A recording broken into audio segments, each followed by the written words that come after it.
진퇴양난이라는 말이 있죠. 앞으로도 갈 수 없고 뒤로도 갈 수 없는 그런 어려운 상황을 진퇴양난이라고 합니다. 앞으로도 갈 수 없고 뒤로도 갈 수 없기 때문에 이러지도 저러지도 못하는 그러한 상황을, 그런 난처한 상황을 가리키는 말이죠.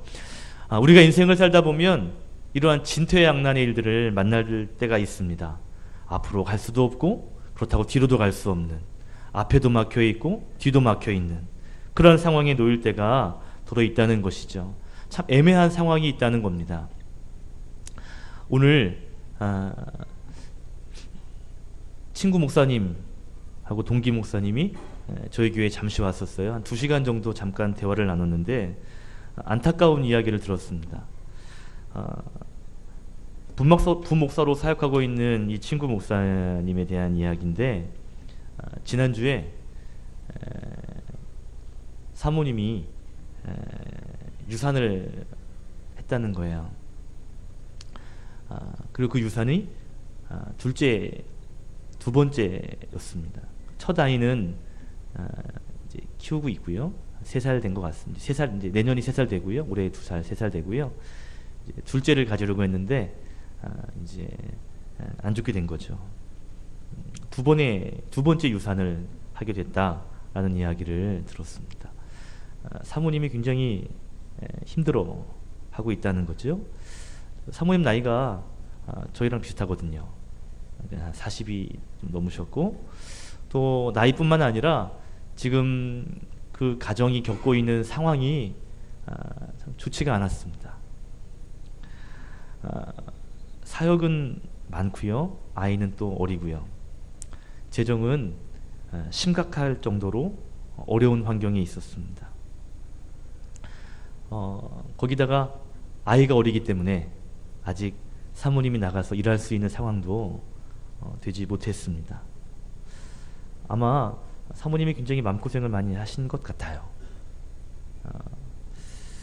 2시간이 넘도록 이야기를 했는데 그 친구의 주된 이야기는 뭐였냐면, 사역을 계속 해야 하는가, 부교역자로 내년에도 계속 사역을 해야 하는가, 아니면 사역을 쉬고 일을 해야 하는가.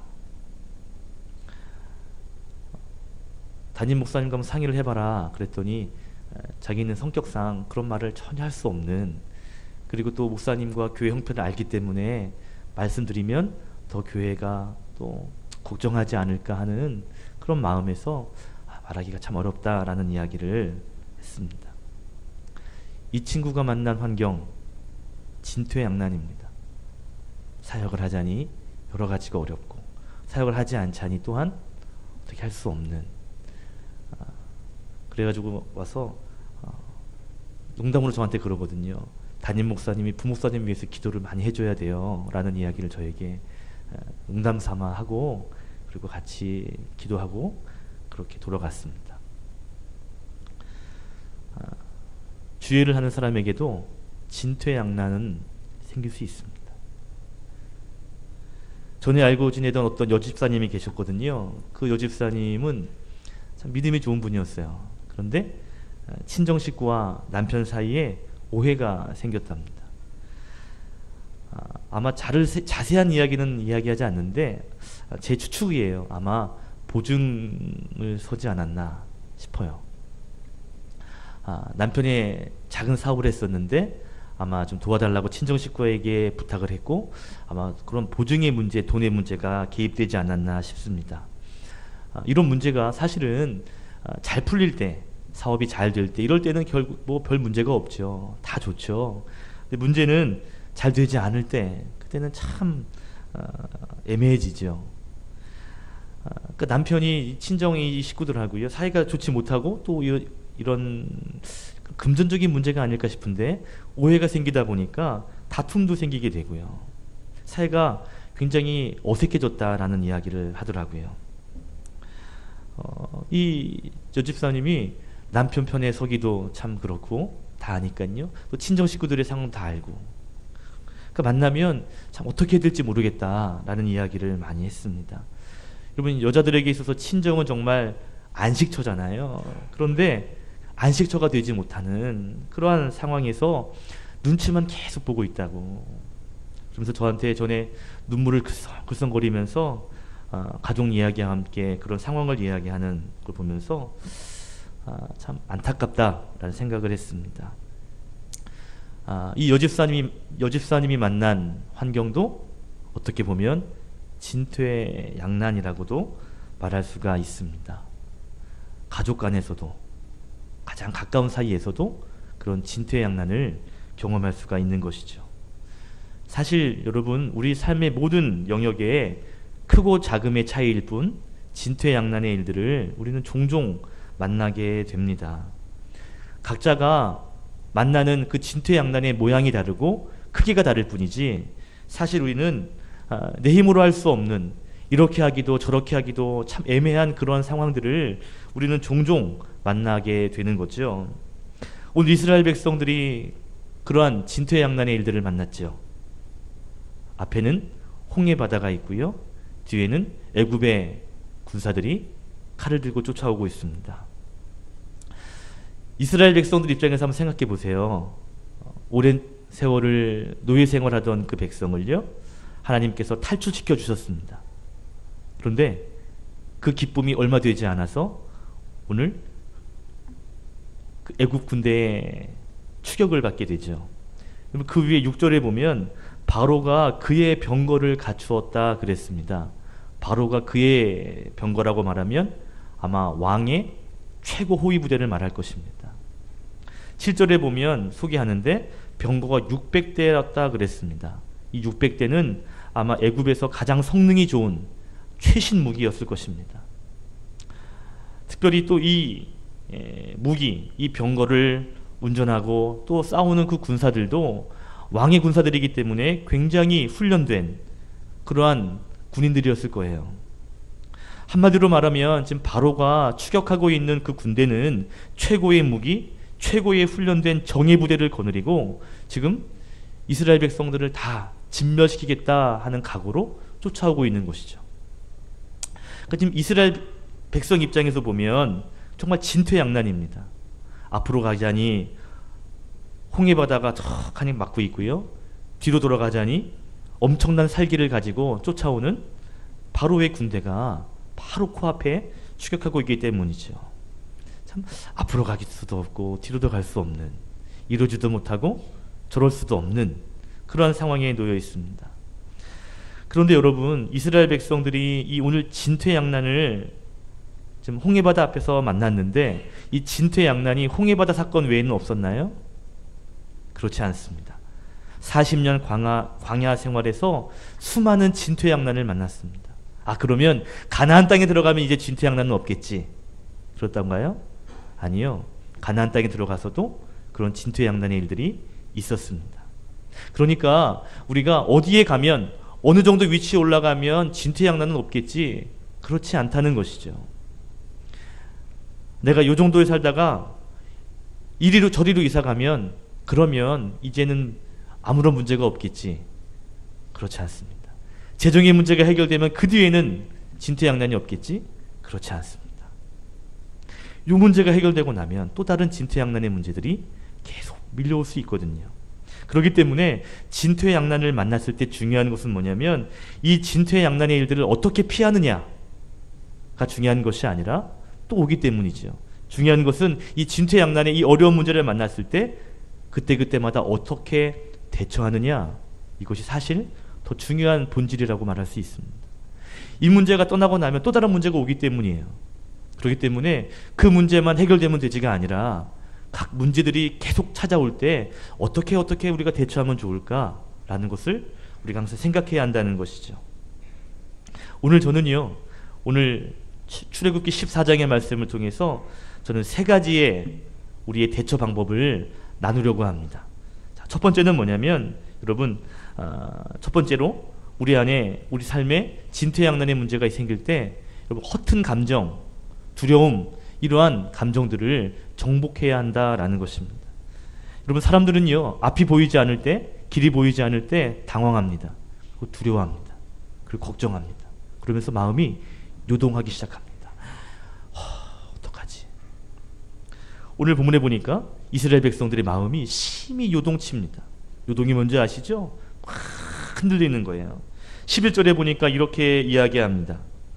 그들이 또 모세에게 이르되 애굽에 매장지가 없어서 당신이 우리를 이끌어내어 이 광야에서 죽게 하느냐? 어찌하여 당신이 우리를 애굽에서 이끌어내어 우리에게 이같이 하느냐? 12절은 더 황당하죠? 뭐라고 얘기하냐면 차라리 우리가 애굽 사람들을 섬기는 게 더 낫지 않겠느냐? 차라리 애굽 사람을 섬기는 것이 이 광야에서 죽는 것보다 더 낫다라는 이야기를 하고 있습니다. 하나님께서 애굽 땅에서 건져주셨는데 살려주셨는데 그런데 문제를 만나니까 차라리 그 문제가 옛날에 있는 그 때가 더 낫다는 거죠.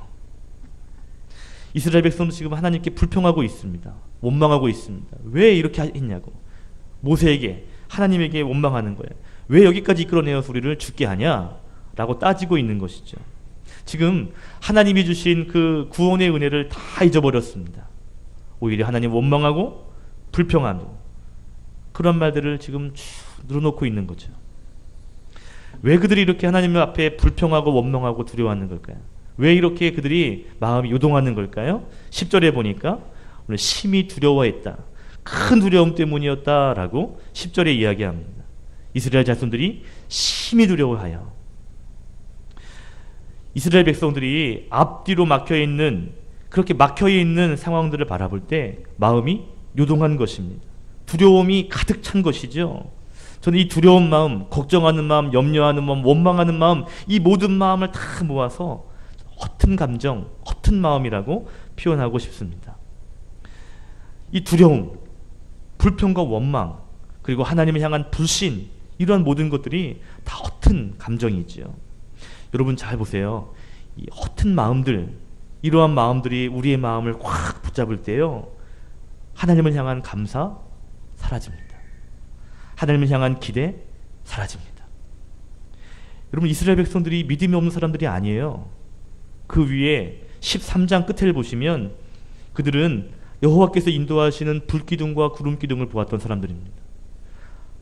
하나님의 불기둥과 구름기둥의 인도하심을 얼마 전까지만 해도 경험했던 사람들이에요. 믿음이 없는 사람들이 아닙니다. 경험 없는 사람들이 아니라는 거죠. 문제는 뭐냐면 믿음의 문제가 아니라 이러한 허튼 감정이 내 마음에 확 붙잡힐 때 그때 우리 안에 있는 믿음이 작동되지 못하는 것이 문제입니다. 길이 보이지 않을 때 뭔가 막막할 때 우리가 잊지 말아야 할 것이 있는데 감정이 휘둘려서는 안 된다는 거야. 두려움, 어떤 불평, 원망 이러한 것들이 내 마음 가운데 막 커지지 않도록 그런 것들을 확 지배할 수 있는 그러한 저와 여러분이 되어야 할 줄로 믿습니다. 아멘. 참 신기해요. 문제가 생기고 어려움이 생기면 왜 이렇게 걱정이 되죠? 왜 이렇게 두려움이 생기죠? 왜 이렇게 염려가 되죠? 제가 요즘에 목이 뻣뻣해요. 왜 그러지? 봤더니 내년 걱정을 많이 해가지고 내년에 뭘 해야 되죠? 하나님 어떻게 해야 되죠? 잘 쓸 수 있을까요? 이거 하면 될까요? 저거 하면 될까요? 근데 참 재밌는 건요. 막 생각하면서 어떨 때는 이 두려운 마음들이 생겨요. 걱정하는 마음이 생기고요. 그게 마음을 딱 지배하면요. 이상하게 막 흔들리는 마음이 될 때가 있습니다. 스페인의 한 왕 중에 페르디난도 5세라는 왕이 있었답니다.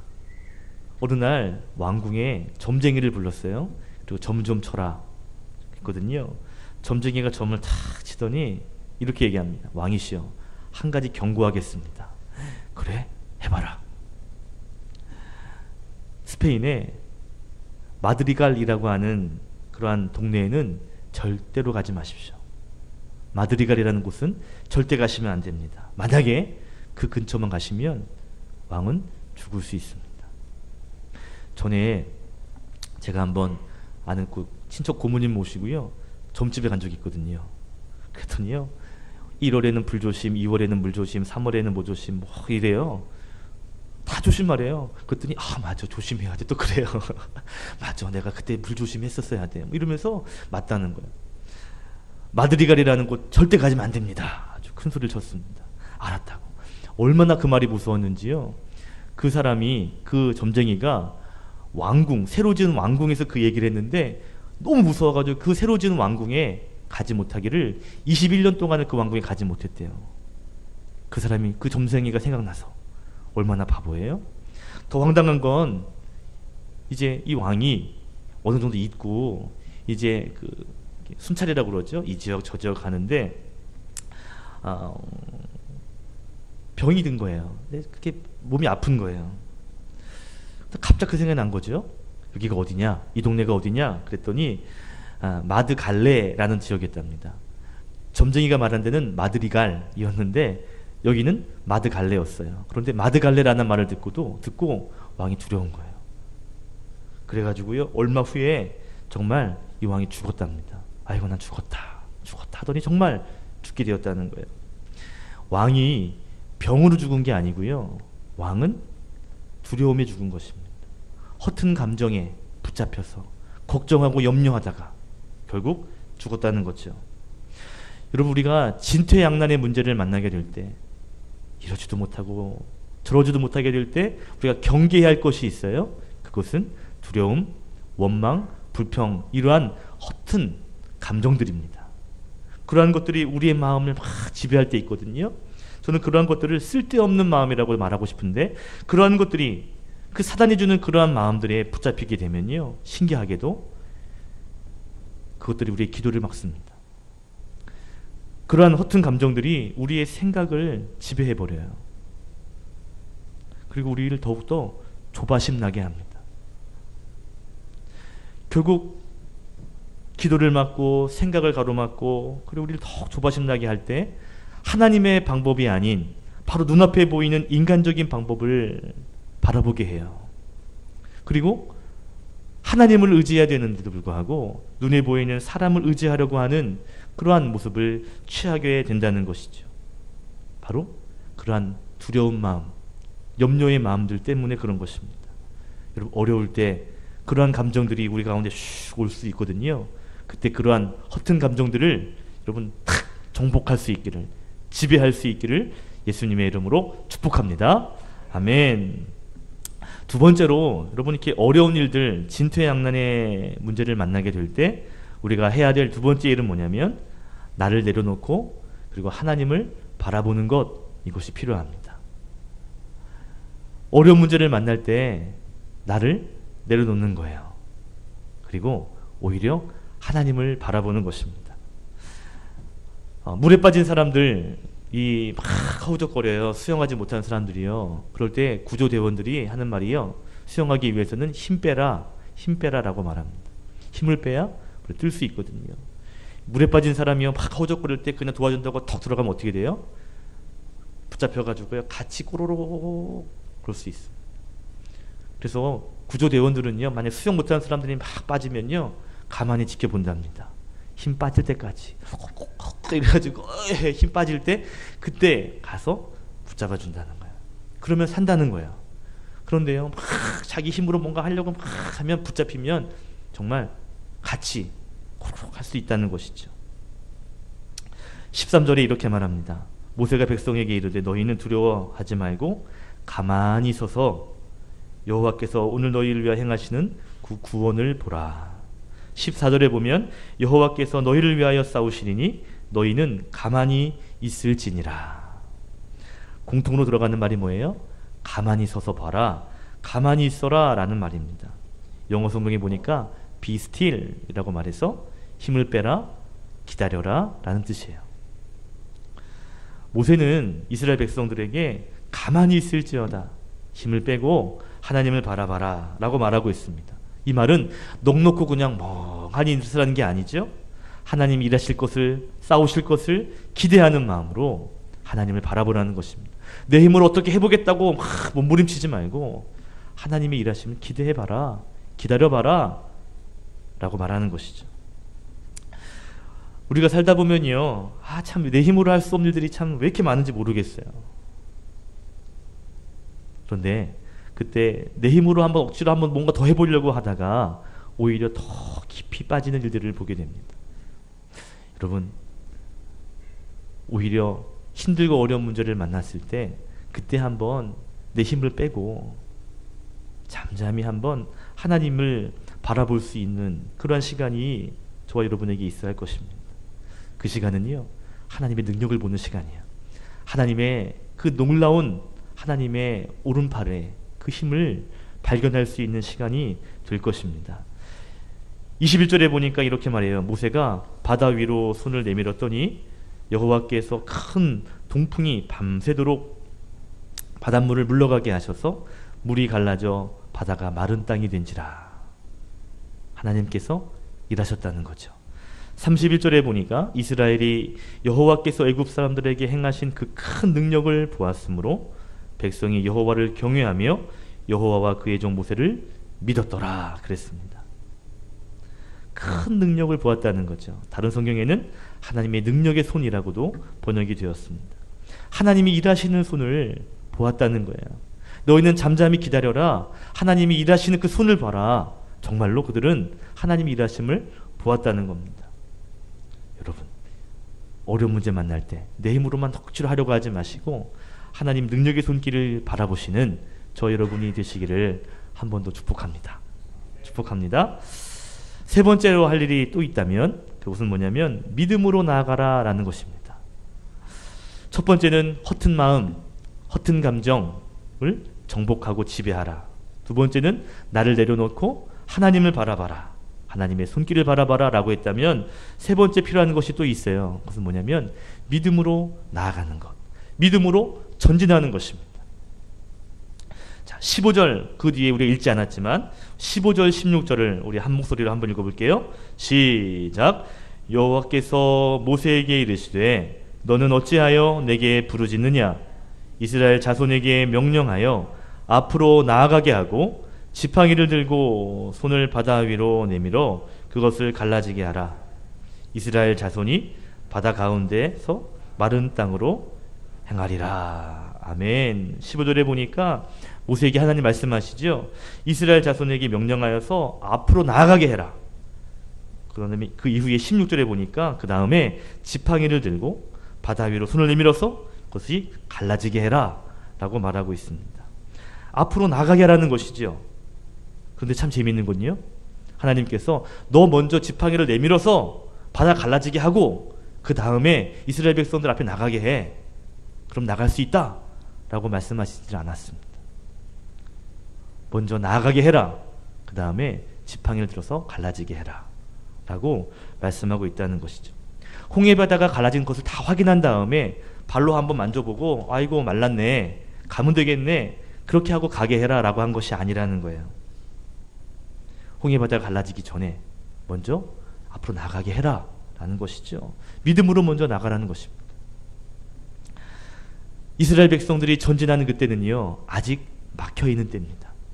이스라엘 백성들이 발걸음을 내디딘 그때는요, 아직 길이 열리지 않은 때입니다. 그런데 그런 상황에서 앞으로 한 걸음 나간다는 게 쉽지 않거든요. 그 한 걸음이요, 얼마나 힘든지 몰라요. 그런데 그 한 걸음을 내디디라는 것이죠.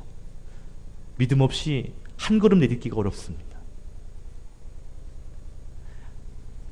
하나님은 이스라엘 백성들에게 믿음으로 나가라고 하시는 거예요. 여러분, 백성들이요, 지금 홍해바다가 쭉 넘실넘실 되고 있는 그 바다를 향해서 믿음으로 첫걸음을 내디딜 때, 그때 결국 홍해바다가 열리죠. 히브리서 11장 믿음장에서 이 말씀을 뭐라고 표현하냐면 믿음으로 그들은 홍해를 육지같이 건넜다 라고 말합니다. 믿음으로 건넜다고 말합니다. 아직 바다예요. 아직 길은 보이지 않습니다. 그럼에도 불구하고 믿음의 첫걸음을 내디딘 것이죠. 이게 중요한 겁니다. 결국 믿음으로 걸어갈 때 홍해바다가 열리는 거죠. 사랑하는 여러분, 아직 막혀 있을지 몰라요. 아직 길이 보이지 않아요. 아직 막막해요. 그런데 하나님 가라 하실 때 믿음으로 가보는 겁니다. 한 걸음 뒤져보는 거예요. 그러면 그 뒤에 어떤 일이 펼쳐질지, 하나님 어떤 일을 하실지 한번 기대해 보는 거죠.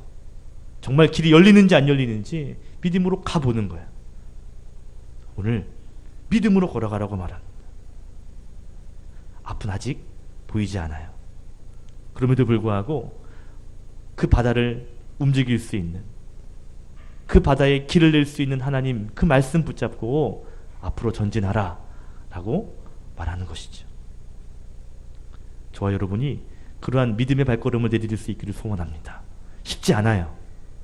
그러나 그 한 걸음을 내디딜 때 결국 우리는 그 홍해바다를 가로질러 갈 수 있게 될 것입니다.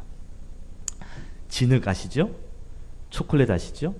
진흙과 초콜릿은 색깔이 비슷합니다. 그런데 다른 점이 있어요. 진흙을 여기 한 움큼 쥐고요. 그리고 초콜릿을 한 움큼 줘보세요. 그리고 한낮에 이렇게 태양 앞에 가보면 진흙은 어떻게 될까요? 딱딱해집니다. 초콜릿은요? 녹아버릴 거예요. 푸석푸석하게 아마 쭉 녹아버릴 것입니다. 똑같아요. 햇빛이 있는데 살아있는 나무는 햇빛을 받으면 더 싱싱해집니다. 그런데 죽은 나무는 햇빛을 받으면 바짝 말라갑니다. 같은 상황에서 어떤 사람은 견고해지는 사람이 있고요. 같은 상황에서 어떤 사람은 녹아지는 사람이 있을 겁니다. 진퇴양난의 상황에서 여러분 초콜릿처럼 녹아버리는 사람이 아니라 진흙처럼 더욱 단단해지시는 그런 믿음의 성도가 저 여러분 될 수 있기를 소망합니다. 앞에는 지금 엄청난 대군이 몰려와요. 뒤에는요. 앞에는 한치도 갈 수 없는 홍해바다가 있습니다. 여러분 그런 상황에 놓인다 할지라도 여러분 그때 여러분의 마음을 잘 정비하시기를 바랍니다. 그리고 나를 내려놓고 하나님의 손길을 바라볼 수 있는 그러한 성도가 되시기를 바랍니다. 뿐만 아니라 믿음으로 한 걸음 한 걸음을 내딜 수 있는, 그래서 하나님의 능력과 해결을 맛보시는 저와 여러분 되시기를 예수님의 이름으로 축원드립니다. 아멘. 기도드리겠습니다.